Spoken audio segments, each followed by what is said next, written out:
সবকিছু এত জটিল কেন? তার গলা কেঁপে ওঠে। নাভান, যাকে সে ঘৃণা করে, তবুও যার বলা কবুল শব্দটা তাকে তাড়া করে। রুষা আর অধীর, যাদের ভালোবাসা সে যে কোনো মূল্যে বাঁচাতে চায়। রোজের বন্ধুত্ব, ভাইয়ের মতো দুইটা ছেলে।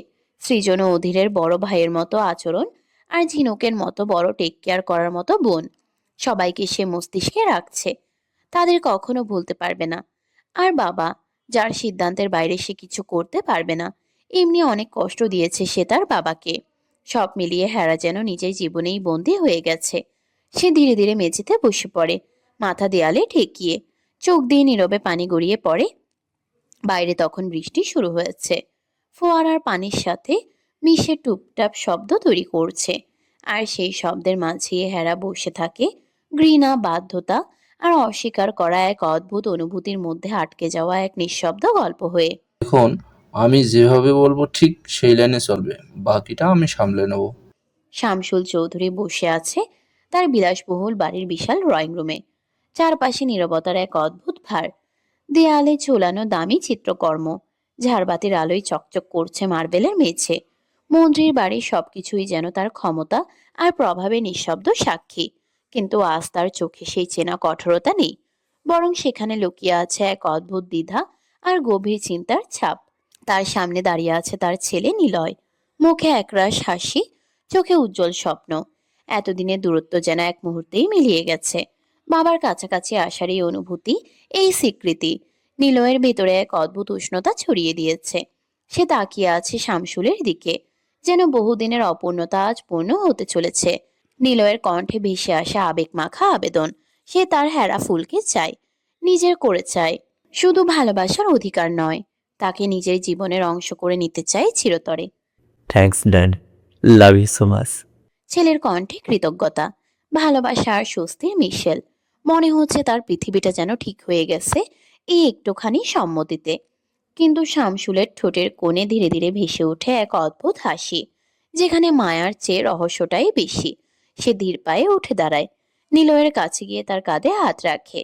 সেই স্পর্শে আছে স্নেহ, কিন্তু তার গভীরে লুকিয়ে আছে অন্য কিছু, অদৃশ্য এক আগুনের ইঙ্গিত। তার কণ্ঠ এবার ভারী গভীর। না বাবা, আমি যে আগুনে পড়েছি সেই আগুনে তোকে কখনোই পুড়তে দেব না। নিলয় কিছু বুঝে ওঠার আগেই শামসুলের চোখের দৃষ্টি বদলে যায়। সেখানে এখন কঠোরতা, প্রতিজ্ঞা আর এক অদ্ভুত অন্ধকার জেদ। প্রয়োজন হলে ছিনিয়ে আনবো, তাকে তোর পায়ের কাছে এনে রাখবো। কেউ যদি পথে বাধা ভেঙে ফেলো, সেই পথ উপরে ফেলবো পথের কাঁটা। তার কণ্ঠে যেন বজ্রের গর্জন। খেলা তো সবে শুরু হয়েছে, মাই সান। ড্রয়িং রুমের নিস্তব্ধতা যেন আরো ঘনীভূত হয়ে ওঠে। ঝাড়বাতির আলো যেন ম্লান হয়ে আসে সেই কথার ভারে। নীলয় স্থির দাঁড়িয়ে থাকে, তার চোখের স্বপ্ন আর বাস্তবতার মাঝখানে দোল খাওয়া এক অজানা অনুভূতি। আর শামসুল, সে যেন নতুন এক খেলার সূচনা ঘোষণা করলো, যেখানে ভালোবাসা, ক্ষমতা আর প্রতিশোধ একসাথে জড়িয়ে যাচ্ছে ভয়ঙ্করভাবে। হাসপাতালের সাদা নীরবতায় ডুবে থাকা এক নিঃশব্দ দুপুর। কেবিনের জানালা দিয়ে আসা ফিকে আলোটা এসে পড়েছে বিছানায় শুয়ে থাকা অ্যাডভোকেট কাজল খানের মুখে। চোখ দুটো স্থির সিলিং এর দিকে তাকানো, অথচ সেই দৃষ্টি যেন ছুঁয়ে আছে বহু বছর আগের কোনো ভাঙা স্মৃতি। আজ তার শক্ত মুখোশটা আর ধরে রাখা যায়নি। যে মানুষটা এত বছর ধরে নিজের হৃদয়কে কঠিন আবরণে মুড়ে রেখেছিল, সবাইকে দেখিয়েছিল নির্লিপ্ত এক ব্যক্তি, আজ সেই মানুষটার ভেতরের কোমল ভাঙা মনটা সবাই দেখে ফেলেছে। কিশোরী বয়সে সেই প্রথম পবিত্র ভালোবাসা, যে ভালোবাসা একদিন তার সমস্ত পৃথিবী ছিল, আজও তার বুকের গভীরে কোথাও নিঃশব্দে বেঁচে আছে। স্বামী দ্বিতীয় বিয়ে করেনি, এই খবরটা যখন তার কানে এসেছিল, তখন যেন বুকের ভেতরে চাপা পড়ে থাকা ভালোবাসার চাদরটা হঠাৎ খুলে গিয়েছিল। এক মুহূর্তের জন্য মনে হয়েছিল সব ভুল বুঝাবুঝি, সব দূরত্ব হয়তো মুছে যেতে পারে। কিন্তু বাস্তবতা বড় নিষ্ঠুর। হাসপাতালের সেই বিছানায় শুয়ে কাজল খান চোখ বন্ধ করলেই দেখতে পায় সেই দিনটা, যেদিন সে আকুতি মিনতি করেছিল, পা ধরে কেঁদে বলেছিল, বিশ্বাস করো আমাকে, আমি তোমাকে কখনো ঠকাইনি। কিন্তু ভালোবাসা কি শুধু ভালোবাসলেই হয়? না, ভালোবাসার আগে আসে বিশ্বাস। একটা সম্পর্ক তখনই বাঁচে যখন সেখানে নির্ভেজাল বিশ্বাস থাকে, সন্দেহ যখন ঢুকে পারে তখন ভালোবাসা ধীরে ধীরে শ্বাসরোধ হয়ে মারা যায়, নিঃশব্দে, কারো চোখে না পড়ে। নিজের রক্ত, নিজের স্ত্রী, যাকে বিশ্বাস করতে পারেনি, সে ভালোবাসার মূল্যই বা কিভাবে দেবে? মায়ের পাশে নীরব হয়ে বসে আছে নাভান। কাঁপা কাঁপা হাতে মায়ের দুহাত নিজের বুকের কাছে টেনে এনে বারবার চুমু খায় সে, যেন প্রতিটা চুমুতে নিজের অপরাধবোধ মুছে ফেলতে চায়। নাভানের স্পর্শ পেয়ে কাজল খান চুপ করে থাকে। কোনো প্রতিক্রিয়া নেই, শুধু বুকের ভেতরটা নিঃশব্দে ভেঙে যেতে থাকে। যে ছেলেকে বাঁচিয়ে রাখতে নিজের সবকিছু উজাড় করে দিয়েছে, যার জন্য শত অপমান, হাজার যুদ্ধ সহ্য করেছে, আজ সেই ছেলের চোখেই সে অপরাধী। তার মনে প্রশ্ন জাগে, আসলে কি সে এমন কোনো ভুল করেছে যার জন্য নিজের সন্তানও আঙ্গুল তোলে তার দিকে? না, হয়তো সে না, ভুলটাই সমাজের। এই সমাজ যেখানে একজন নারী একা হলেই তার চরিত্র নিয়ে ফিসফাস শুরু হয়, যেখানে পুরুষের ভুল চোখ এড়িয়ে যায় কিন্তু নারীর নিঃশ্বাসও বিচার হয়। এই অসুস্থ নির্মম সমাজই কাজল খানের মতো হাজারো নারীকে বাইরে থেকে নয়, ভিতর থেকে ভেঙে চুরমার করে দেয়। নাভা নিচু স্বরে ভেঙে পড়া কণ্ঠে বলে, আমায় মাফ করে দাও মা। আমি আসলে তোমার মুখ থেকে সত্যিটা বের করার জন্যই এমনটা করেছি। কাজল খান ধীরে হাত তুলে নাভানকে থামিয়ে দেয়। তার কণ্ঠে কোনো রাগ নেই, শুধু গভীর ক্লান্তি। শেহতাজ, আমি জানি এসব, কিন্তু শেষ পর্যন্ত আমি একাই রয়ে গেলাম। নাভান যেন বিদ্যুৎ খেয়ে ওঠে। কি বলছো মা? আমি অধীর থাকতে তুমি একা? এই কথা কিভাবে বলতে পারলে? কাজল খান মনে মনে তিক্ত একটা হাসি হেসে ফেলে। কিছু হাসি থাকে যা ঠোঁটে নয়, শুধু ব্যথায় ভেঙে পড়ে ভিতরে ভিতরে। তার চোখের কোণে জমে থাকা অশ্রু গড়িয়ে পড়ে ধীরে, বালিশ ভিজে যায়, কিন্তু সে চোখ মুছে না। ধীরে ধীরে সে তাকায় তার দুই চাঁদের দিকে, যাদের জন্য সে নিজের সব অন্ধকার গিলে ফেলেছিল। কাপা কণ্ঠে বলতে থাকে, আমরা আছো জানি, কিন্তু কিছু একাকিত্ব থাকে বাবা, যা ভিড়ের মাঝেও মানুষকে একা করে দেয়। যে কথা আমি বছরের পর বছর বুকের ভেতর পুড়িয়ে রেখেছি, সেই কথাগুলো কেউ শোনেনি, কেউ জানতে চায়নি। আমি মা ছিলাম, তাই শক্ত ছিলাম, কিন্তু আমিও তো মানুষ, আমারও ভেঙে পড়তে ইচ্ছে করত। কাজল খান থামে। শ্বাস নিতে কষ্ট হয় তার, তাও জিভ দিয়ে ঠোঁট ভিজিয়ে বলে, আজ যখন তোমার চোখেও প্রশ্ন দেখলাম, তখন মনে হলো আমি সত্যিই একা হয়ে গেছি। নাভান মায়ের কথায় চোখ বন্ধ করে ফেলে। মাকে সে কষ্ট দিতে চায় না, কিন্তু তার মা, বাবা এমন যে নরম কথায় কাজ হয় না, তাই তো ইগোতে লাগে এমন কথা বলে সত্যি বের করেছে। যে সত্যি সে এত বছর খুঁজে চলেছিল, কিন্তু ফলাফল শূন্য। আজ মায়ের মুখ থেকে সব শুনে ক্লিয়ার। এখন বাবাকে বুঝাতে পারলেই তাদের একটা সুখের সংসার হবে, আর সে তার পরিবউকে পাবে। হেরার কথা মনে পড়তেই নাভানের বুকে কেমন চিনচিন ব্যথা করে। মিসাইল গার্লের মুখ থেকে অ্যাটম বোমের মতো কথা শুনতে পারছে না। 24 ঘন্টা প্লাস হয়ে গেছে। জোর একটা শ্বাস ছাড়ে নাভান, যা হসপিটালের চার দেয়ালে বাড়ি খায়। এক বুক কষ্টের নিঃশ্বাস, কাউকে মিস করার কথা জানান দিচ্ছে। নাভান মায়ের মুখের দিকে তাকিয়ে বলে, বাবাকে এবার মেনে নাও মা। প্রতি উত্তরে কাজল খান বলে ওঠে, জানো, এই পৃথিবীতে সবচেয়ে দামি জিনিসটা হয়তো ভালোবাসা নয়, আমার মতে বিশ্বাস। ভালোবাসা জন্ম নিতে পারে এক মুহূর্তে, কিন্তু বিশ্বাস তৈরি হতে সময় লাগে, অনেক সময়। আর ভাঙতে একটা ভুল সন্দেহই যথেষ্ট। অনেক সময় চোখ যা দেখে তাও ভুল হয়। চোখ প্রতারণা করতে পারে, পরিস্থিতি ভুল ব্যাখ্যা দিতে পারে, কিন্তু হৃদয় যদি একবার বিশ্বাস হারায়, তাহলে সেই সম্পর্ক আর আগের মতো থাকে না কখনোই। ভালোবাসা টিকিয়ে থাকার জন্য দরকার বিশ্বাস, সম্মান আর একে অপরের বোঝার ধৈর্য। নাভান মায়ের পেটে মুখ গুজে দেয়। বয়স হবার পর নাভান মায়ের আঁচলে নিচে এসেছে বোধহয় আজ, কিন্তু অধীর, সে সবসময় কাজল খানের আঁচলের নিচে থাকে। নাভান মাথা নিচু করে ক্ষমা চাওয়ার মতো করে বলে, আম সরি মা। আমি তুমি ইচ্ছে করে হার্ট করিনি। বিলিভ মি, সত্যিটা জানার খুব দরকার। আমার যে তোমায় আর বাবাকে একসাথে দেখতে ইচ্ছে করে। প্লিজ, সব ভুল বোঝাবুঝি ঠিক করে আমরা আবার সুখের একটা সংসার পাতবো। কাজল খান আজ বুঝতে পেরেছে নাভান এসব তাদের মিলানোর জন্য করেছে। তা না হলে যে ছেলে মায়ের নামে কেউ বাজে কথা বললে পিস্তল চালাতে দুবার ভাবে না, সেই ছেলে আর যাই হোক তার দিকে আঙ্গুল তুলবে না। কাজল খান ছেলের মাথায় হাত বুলিয়ে বলে, জানো শেহতাজ, আমি হারিয়েছি শুধু একজন মানুষকে নয়, হারিয়েছি একটি সম্পর্কের সবচেয়ে শক্ত ভীত বিশ্বাসকে। আর যেখানে বিশ্বাস নেই, সেখানে ভালোবাসা শুধু একটি স্মৃতি হয়ে থাকে, যা মাঝরাতে নিঃশব্দে কাঁদায়, কিন্তু কখনো আর ফিরে আসে না। ঝিনুক নাভানের কাঁধে আলতো করে হাত রাখলো। তার চোখে মুখে দায়িত্ব স্পষ্ট, যেন সব বুঝেও না বোঝার ভান করছে। পাশে দাঁড়িয়ে তুষার স্টেথোস্কোপটা গলায় ঝুলিয়ে ভীষণ সিরিয়াস মুখ করে কাজল খানকে পরীক্ষা করছিল। কিন্তু তার চোখের কোণে লুকিয়ে থাকা হাসিটা কিছুতেই চাপা থাকছিল না। একটু পর হঠাৎই সে নাটকীয় ভঙ্গিতে সোজা হয়ে দাঁড়িয়ে বলল, কিউটি ভাই, আমার মামুনি একদম ফিট অ্যান্ড ফাইন। রিপোর্ট বলে একদম ঝকঝকে নতুন মডেল। কথা শেষ করে সে চোখ টিপে নাভানের দিকে তাকালো। মূলত এসব হঠাৎ হার্ট অ্যাটাক করা রোগীদের বুঝতে দেওয়া ঠিক না তাদের কোনো সমস্যা।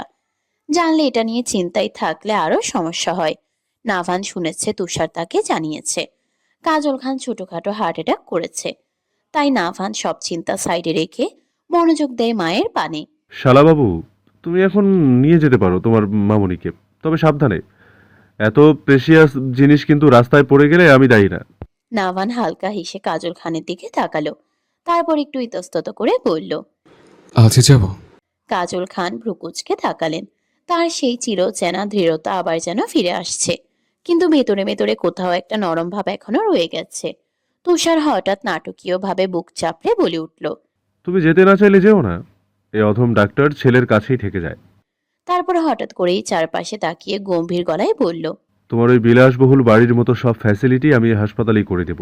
আলাদা ভিআইপি রুম, গোলাপ ফুল, এসি, এমনকি চাইলে সকালে লাইভ রবীন্দ্রসঙ্গীতও বাজানো যাবে। ঝিনুক হেসে ফেলল। ওরে বাবা, হাতুড়ে ডাক্তার হাসপাতাল চালান নাকি 5 স্টার হোটেল? তুষার সঙ্গে সঙ্গে উত্তর দিল। না, আমি চালাই হৃদয় হাসপাতাল অ্যান্ড রিসোর্ট। এখানে রোগীরা আসে সুস্থ হতে, আর আমার ভালোবাসায় পড়ে যায়। ঝিনুক তুষার অধীর হেসে ওঠে, যে হাসিতে নেই সুখ। তুষার আবার শুরু করলো। আরে শোনো, অ্যাডভোকেট এমএলএ কাজল খান আমার হাসপাতালে ভর্তি।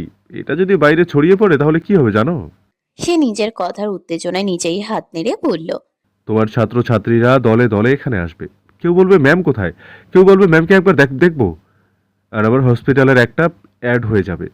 এখানকার চিকিৎসা ভালো। তোমার শিষ্যরা আসবে আমার হসপিটালে। আমি তখন টাকা গুনবো, শুধু টাকা আর টাকা। ঝিনুক মুচকি হেসে বলল।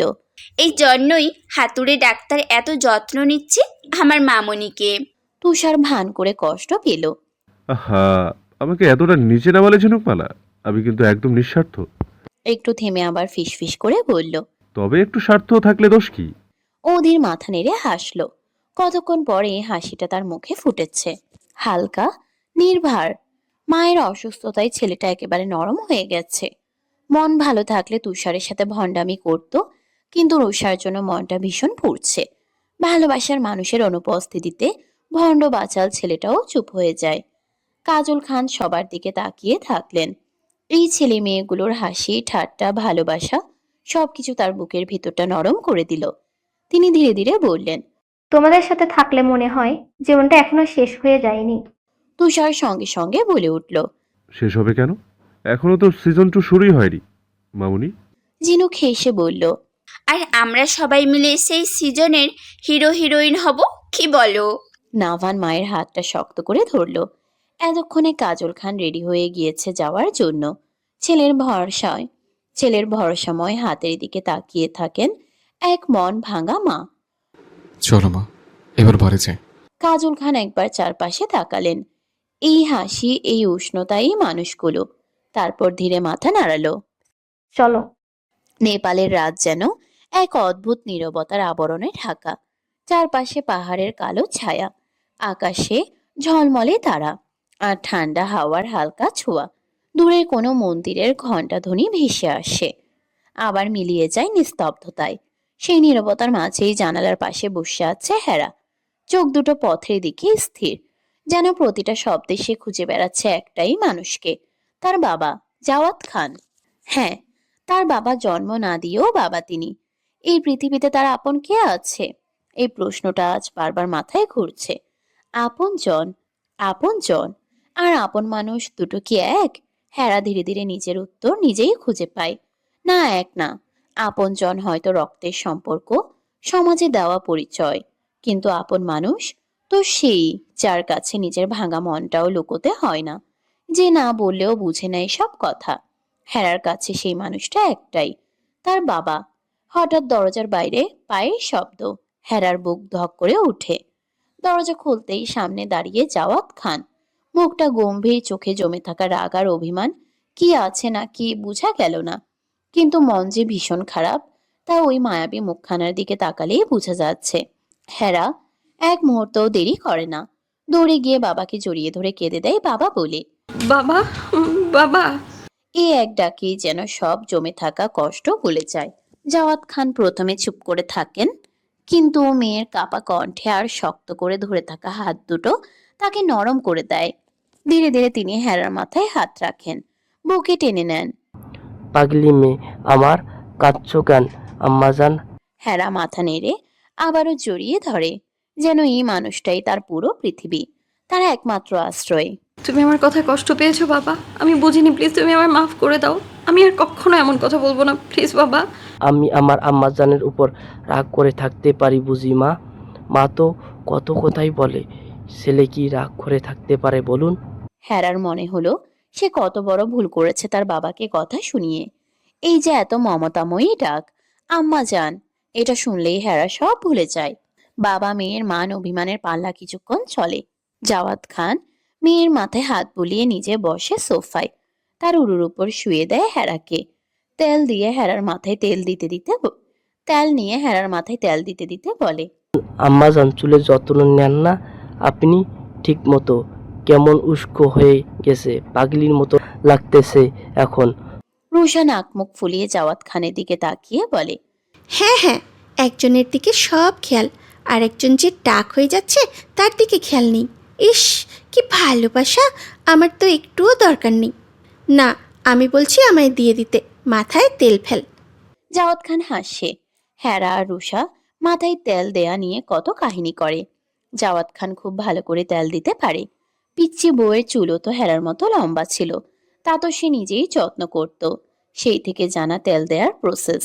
রুষার কথায় জাওয়াত খান বলে ওঠে, ছোট আম্মাজান আপনিও বসেন, আমি আপনার মাথায় তেল দিয়ে দিব। আগে বড় আম্মাজানে, তারপর ছোট আম্মাজান। হেরা আজ কোনো কথা বলল না। অন্য সময় হলে দুজনে ঝামেলা করত।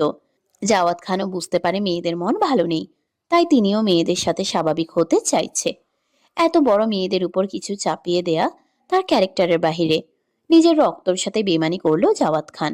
ছেলের চোখে হেরার প্রতি অবিরাম ভালোবাসা দেখেছে, কিন্তু এটাই বুঝতে পারছে না ছেলে কি হেরাকে চিনেছে কিনা। চিনে থাকলে যে হেরার পরিচয় সবাই জেনে যাবে, তাই তো ভয়ে মেয়েকে নিয়ে ছুটে আসে। এই নেপালের ঠিকানা কেউ জানে না। ওইসব কথা চিন্তা করেই কিছুক্ষণ পর জাওয়াত খান গভীর নিঃশ্বাস নিয়ে বলেন, আমি একটা সিদ্ধান্ত নিয়েছি আম্মাজান, আপনার বিয়ে ঠিক করেছি। ছেলেটা ভালো, আমার পছন্দ। কথাটা শুনে হেরা একটু থমকে যায়। বুকের ভিতর কেমন একটা চাপা কষ্ট জাগে, কিন্তু সে বাবার বুকে মুখ লুকিয়েই থাকে। তুমি যা ঠিক করবে, আমি আমি না বলবো না বাবা। তার কণ্ঠে ছিল না কোনো জেদ, না কোনো প্রতিবাদ, শুধু ছিল অদ্ভুত এক নির্ভরতা আর ভালোবাসা। হেরা তো আগে থেকেই শুনেছে ফারুক সাহেবের থেকে, তাই বেশি চমকায়নি। আর তার থেকে বড় কথা, তার এসব ঝামেলা মিটে গেলে রুষা আর অধীরের ভালোবাসায় কেউ বাধা হবে না, তাই চুপচাপ সব মেনে নিচ্ছে। জাওয়াত খান আবারও বলেন, 15 দিন পর বিয়ের অনুষ্ঠান, কাল থেকে কেনাকাটা শুরু করবে দুজন। এখন যাও গিয়ে রেস্ট নাও। কিন্তু ছোট বাবা, কে ছেলে? কি করে? কেমন দেখতে? রুষার কথায় জাওয়াত খান বিশ্বাসী গলায় বলে, ভরসা করতে পারেন, ছেলে দেখতে মাশাআল্লাহ, আর আমার আম্মাজানকেও খুব পছন্দ করে, অনুজানেরও খুব পছন্দ হবে। রুষাকে কথা বলতে না দিয়ে এড়িয়ে যান জাওয়াত খান। তার পদচারণের শব্দ মিলিয়ে যেতেই যেন ঘরটাও নিঃশব্দ হয়ে পড়ে। হেরা আর রুষা ধীরে ধীরে তাদের রুমে ফিরে আসে। হেরার ভেতরে ঢুকতেই রুষা দরজা বন্ধ করে দেয়। একটা চাপা অস্থিরতা যেন চারদিকে ছড়িয়ে পড়ে। রুষা আর নিজেকে সামলাতে পারে না, ছুটে এসে হেরার কাঁধ দুটো ধরে জাকিয়ে বলে, কি ব্যাপার পাখি, তুই চুপ কেন? তুই কেন বলছিস না যে তোর এই বিয়েতে মত নেই? হেরা কিছুক্ষণ চুপ থাকে, চোখ দুটো যেন কোথাও হারিয়ে গেছে। তারপর ধীরে, খুব ধীরে বলে, মত আছে। রুষা অবাক হয়ে তাকায়। বললেই হলো তোর বিয়ে হয়ে গেছে? ভুলে গেলি পাখি? হেরার ঠোঁট কেঁপে ওঠে, গলায় জমে থাকা কষ্ট যেন বের হতে চায়। অনাকাঙ্ক্ষিত বিয়েকে বিয়ে বলে ধরা যায় না। হেরা, কি বলছিস তুই? ধর্ম থেকে পালাতে চাইছিস? হেরা চোখ বন্ধ করে ফেলে এক মুহূর্তের জন্য। তার বুকের ভেতরটা মোচড় দিয়ে ওঠে। 3 অক্ষরের কবুল সমাজের কাছে সব হতে পারে, কিন্তু মনের বিচার তো সেটা করতে পারবে না। রুষা কিছুক্ষণ চুপ থেকে আবার বলে, তুই কি সত্যি চকলেট হিরোকে মানিস না? না, তাহলে চুইংগাম হিরো? না, তার প্রতি সম্মান আছে আমার, কিন্তু ভালোবাসা না। আর চকলেট হিরোর প্রতি? হেরা এবার মাথা তুলে তাকায়। চোখে এক অদ্ভুত ঝড়, কষ্ট, রাগ, অভিমান সব একসাথে মিশে আছে। নির্লিপ্ত ভাব করে বলল, তার প্রতি এক আকাশ সমান ঘৃণা। রুষা হালকা হেসে বলে, ঘৃণা থেকেই তো অনেক সময় ভালোবাসা শুরু হয়, ভুলে গেলি? এই কথাটা শুনে হেরা থমকে যায়। তার চোখের সামনে ভেসে ওঠে কিছু মুহূর্ত। অচেনা অনাকাঙ্ক্ষিত একটা মানুষ, কিন্তু সেই মানুষটাই তার প্রিয়র। ধীরে ধীরে জীবনের প্রতিটা কোণ ছুঁয়ে গেছে। সে চায় না, তবুও মনে পড়ে প্রিয়র কথা। মনে হতেই নাভানের সেই তাকানো, সে অহংকার মেশানো কথা, তার অবহেলা, আবার অদ্ভুতভাবে খেয়াল রাখা। হেরার বুকটা হঠাৎ করে ভারী হয়ে ওঠে। মনে হয় সে তাকে মিস করছে, খুব অজান্তেই, কিন্তু পর মুহূর্তেই সে নিজেকে শক্ত করে নেয়। ভুলিনি, কিন্তু প্রিয়র আর আমার ব্যাপারটা আলাদা। তার গলায় এবার কঠোরতা। আমি বাবাকে ভালোবাসি, তার কথার বাইরে কখনোই যাব না আমি। সে যার সাথে বিয়ে দেবে আমি চোখ বন্ধ করে মেনে নেব। রুষা অবাক হয়ে বলে, তাই বলে যাকে চিনিস না তাকে? হেরা একটু হেসে ফেলে, একটা ভাঙা ক্লান্ত হাসি। চেনা মানুষও তো সবসময় নিজের হয় না রুষা। তুই এই সিদ্ধান্ত নিয়ে আর একটা কথাও বলবি না। রুষা ধপ করে বসে পড়ল, যেন হঠাৎ করে তার চারপাশের সব শব্দ থেমে গেছে। বুকের ভেতরটা কেমন ভারী হয়ে উঠল, কারণ সে হেরাকে খুব ভালো করে চেনে। এতদিনের সম্পর্ক, এতদিনের বন্ধুত্ব, চোখের ভাষাও পড়তে পারে সে। আর সেই চোখেই আজকাল একটা অদ্ভুত দ্বন্দ্ব দেখতে পারছে রুষা। নাভানে নামটা এলেই হেরার মুখের রং বদলে যায়। এই দৃশ্যটা নতুন না, কলেজের প্রথম দিন থেকে এটা দেখে আসছে সে। কিন্তু কেন? কিসের এত রাগ? কিসের এত অভিমান? এই প্রশ্নগুলো যেন রুষার মাথার ভিতরে ঘুরপাক খেতে থাকে। কারণ সে বুঝতে পারছে এই রাগের আড়ালে কিছু একটা আছে, কিছু না বলা অনুভূতি, কিছু চেপে রাখা সত্য। হেরা যেমন জেদি, তেমনই নাভানো কম যায় না। দুইজন যেন একই আগুনের দুই শিখা। কেউ কাউকে ছুতে চায়, আবার কেউ কাউকে ছুতে দেয় না। এই অদ্ভুত টানা পড়েন রুষাকে আরো বেশি ভাবিয়ে তুলছে। আর নিলয়, তার সাথেও হেরার প্রথম দিকে সে আলাদা ব্যবহারটা রুষার চোখ এড়িয়ে যায়নি। একটা অদ্ভুত আগলানো ভাব, যেন নিজের ভেতরের কিছু লুকাতে গিয়েও আরো বেশি ধরা পড়ে যাচ্ছিল হেরা। কিন্তু তখনও কিছু বলেনি রুষা, কারণ সে জানে জোর করে কিছু বের করা যায় না, বিশেষ করে হেরার মতো মেয়ের কাছ থেকে তো নাই। সব মিলিয়ে রুষার মাথার ভেতর যেন এক ঝড় বইছে, রহস্যের ঝড়, না বলা কথার ঝড়, অজানা অনুভূতির ঝড়। সে বুঝতে পারছে এই গল্পের ভিতরে অনেক গভীর কিছু লুকিয়ে আছে, যা বাইরে থেকে বোঝা যায় না। এই অবস্থায় তার একটাই ভরসা, তার লাইভ টেলিকাস্ট। সে অদ্ভুত মানুষটা, যার সাথে কথা বললেই তার মনের জটগুলো একটু হলেও খুলে যায়, অথচ তার সাথেও কথা হচ্ছে না। এই কথা না বলার অনুভূতিটাও যেন তাকে আরো একা করে দিচ্ছে। রুষা চুপচাপ নিজের ফোনটার দিকে তাকিয়ে থাকে। একটা দীর্ঘশ্বাস বের হয়ে আসে। কাল কাল যেভাবেই হোক একটা নতুন সিম কিনতে হবে, কথা বলতে হবে ওর সাথে। তারপর হঠাৎ মনে পড়ে রোজ। তার সাথেও তো অনেকদিন কথা হয়নি, কত কথা জমে আছে, অথচ কেউই কাউকে বলছে না।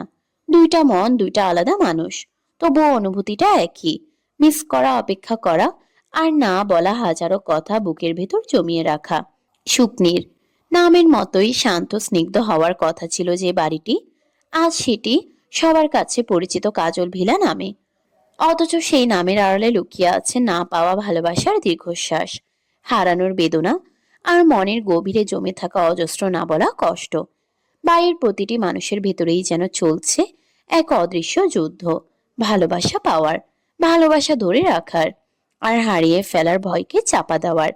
অধীর না খেয়েই শুয়েছিল কিছু সময়, বেশ কিছুক্ষণ পরে আবার মায়ের পাশে বসে।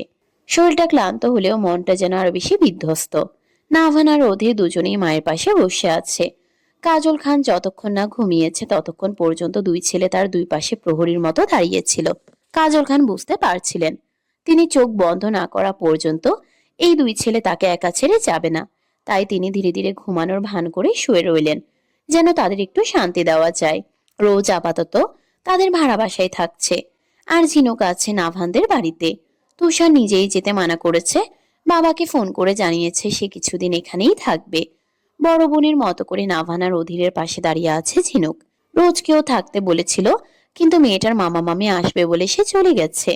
সৃজন তাকে দিয়ে এসেছে। সৃজনের মায়ের শরীরও ভালো না। নাভান আর ঝিনুক তাকে পাঠিয়েছে জোর করে। রোজকে নামিয়ে সে মায়ের কাছে গেছে। নাভান আর সৃজনদের বাসা পাশাপাশি, তাই এত ঝামেলা নেই। রোজের জন্য যত ভয়। নাভান একা জানালার পাশে দাঁড়িয়ে আছে। গ্রিলের সঙ্গে মাথা ঠেকিয়ে সে তাকিয়ে আছে দূরের আকাশে, চাঁদের দিকে। আজ 2 দিন হয়ে গেল সে তার মিসাইল গার্লকে দেখেনি। বুকের ভিতর অদ্ভুত এক শূন্যতা কাজ করছে। সে খুব ভালো করেই জানে তার বাবা ইচ্ছে করেই সবকিছু করেছে। সে কথোপকথন এখনো কানে বাজে নাভানের। তুমি কি সত্যি এই বিয়ে মানো? জাওয়াত খানের করা প্রশ্নের সরাসরি জবাব নাভানের। না মানার কি আছে? বিয়ে যখন হয়েছে সে তোমার বউ, সেটা যেভাবেই হোক, কিন্তু তুমি সবাই হীরার আসল পরিচয় জানিয়ে দাও। না, হীরার কোনো পরিচয় নেই, তার একটাই পরিচয়, সে আমার মেয়ে। অনেকে জানে এখন হীরা তোমার মেয়ে না। সেটা আমি চাপা দিয়ে দেব নাভান। বাবা, হীরা আমার বউ, তাহলে তোমার মেয়ের পরিচয় এমনিতে চলে যাবে। এই পরিচয় তুমি দেবে না। তুমি কি বলতে চাও? আমি আমার বিয়ের পরিচয় গোপন রাখবো? তোমার ছেলের ওপরে এমনিতে হাজার হাজার মেয়ের নজর, এসব থেকে মুক্তির একটা পথ পেয়েছি আমি। নাভান, তুমি হেরার থেকেও ভালো মেয়ে পাবে, আমার ছেলে রাজপুত্র। কিন্তু হেরার বউ হিসাবে মানব না আমি। আর তোমার মায়ের সঙ্গে আমার কোনো সম্পর্ক হবে না। তুমি আমার সঙ্গে থাকবে না। আমার জীবনেই এইটুকু অংশ তুমি নিয়ে যাও। ছেলে তোমার, ছেলের বউও তোমার। আগে মেয়ের পরিচয় দিয়েছ, এখন ছেলের পরিচয় দেবে। সবই তো তোমার। তাহলে এসব কেড়ে নিচ্ছি টাইপ কথা কেন বলছো বাবা? এটা তো কোনো বাংলা সিনেমা না। জাওয়াত খান চেষ্টা করেও ছেলেকে বোঝাতে পারেননি হেরার পরিচয় সামনে আনা যাবে না। এটা তার প্রতিজ্ঞা। শুধু প্রতিজ্ঞাই না, এর পেছনে আছে ভয়, আশঙ্কা, আর সে মানুষটির দেওয়া শেষ কথা, যাকে তিনি কোনোদিন অমান্য করতে পারেন না। নিজের সন্তানের নিরাপত্তার জন্য নিজের বুকের টুকরোকে বিপদে না ফেলতে তিনি বছরের পর বছর নিজের অনুভূতিকে চাপা দিয়ে রেখেছেন। এমনকি বহু বছর পর ছেলেকে ফিরে পেয়েও বুকে জড়িয়ে ধরতে পারেননি। নিজের রক্তের সঙ্গে সময় কাটানোর সুযোগ থেকেও নিজেকে বঞ্চিত করেছেন। অথচ শেষ পর্যন্ত ছেলের কাছেই যেন বিশ্বাসঘাতক হয়ে গেলেন, ছেলের বউকে তার কাছ থেকে দূরে সরিয়ে দিতে হবে বলে। বাবার সাথে কথা বলতো প্রায় যতদিন ছিল জাওয়াত খান দেশে। নাভান বাবার সঙ্গ থেকে দূরে থাকতে চায়নি, তাই তো বাবার সাথে দিনের বেশিরভাগ ও রাতের বেশিরভাগ সময় তারা একসাথে কাটিয়েছে। মনে পড়তেই নাভান আকাশের দিকে তাকায়, মন ভরে নিঃশ্বাস নেয়। কিছুক্ষণ চুপ করে আকাশের দিকে চেয়ে থেকে জীবনের ছক মিলিয়েছে।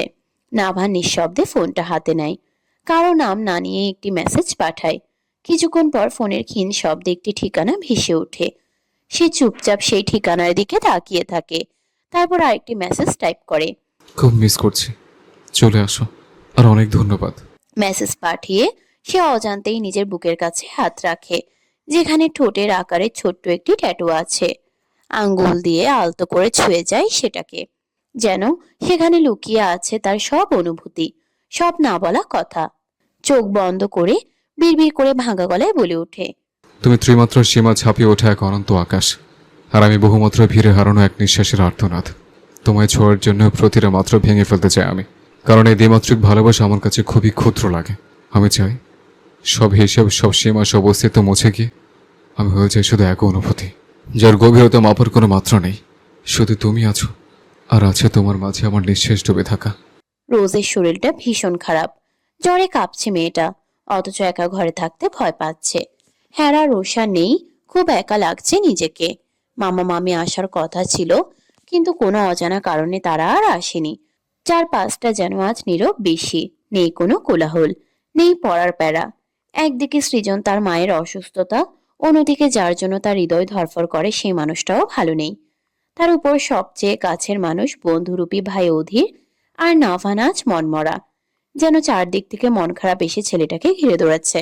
রাত তখন 10টা 30 মিনিট, নিঃশব্দ এক রাত। সৃজন মায়ের পাশে বসে আছে চুপচাপ নীরব। হাতে ধরা ফোনটা বারবার খুলে রোজের ছবিটা জুম করে দেখছে, যেন ছবির ভেতরেই খুঁজে পাচ্ছে তার সব অস্থিরতা, সব না বলা কথা। বাবা মারা যাওয়ার পরেই মাকে আঁকড়ে ধরেই বেঁচে আছে সে। আর মা শায়লা সরকার, একজন প্রাইভেট কলেজের প্রফেসর, তার সমস্ত জীবনটাই ঢেলে দিয়েছেন ছেলের জন্য। আমাদের সমাজে নারীদের আসলে কোনো তুলনা হয় না। একটা নারী একাই পার করে দিতে পারে পুরো জীবন, শুধু সন্তানের মুখের দিকে তাকিয়ে। পুরুষরাও পারে, তবে খুব কম, হাতে গোনা। কিন্তু এমন অসংখ্য মা আছেন যারা নিজের সবটুকু বিসর্জন দিয়ে সন্তানের পৃথিবীটাকে আগলে রাখেন। হঠাৎ করে হার্টের সমস্যাটা বেড়ে গিয়ে অসুস্থ হয়ে পড়েছেন শায়লা সরকার। তবুও ছেলের দিকে তাকালে তার চোখে এক অদ্ভুত শান্তি নেমে আসে। সৃজনের দিকে তাকিয়ে তিনি ধীরে ধীরে হাত বাড়িয়ে ছেলের মাথায় হাত বুলিয়ে দেন। সেই স্পর্শে লুকিয়ে থাকে হাজারটা না বলা কথা, ভয়, ভালোবাসা আর বেঁচে থাকার শেষ অবলম্বন। বাড়ির ভেতরটা আজ অস্বাভাবিক নীরব। সৃজনদের বড় বাড়ির এক কোণে মায়ের রুমে হালকা ওষুধের গন্ধ ছড়িয়ে আছে। বিছানায় শুয়ে আছেন মা, ক্লান্ত শরীর, চোখে ঘুমের ভার। সৃজন মায়ের পাশে বসে আছে চুপচাপ। সারাদিন এক হাসপাতাল থেকে আরেক হাসপাতালে দৌড়াদৌড়ি করে ক্লান্ত সে, কিন্তু মুখে সেই ক্লান্তির চিহ্ন নেই, শুধু আছে চিন্তা। মা শায়লা সরকার ধীরে ধীরে বললেন,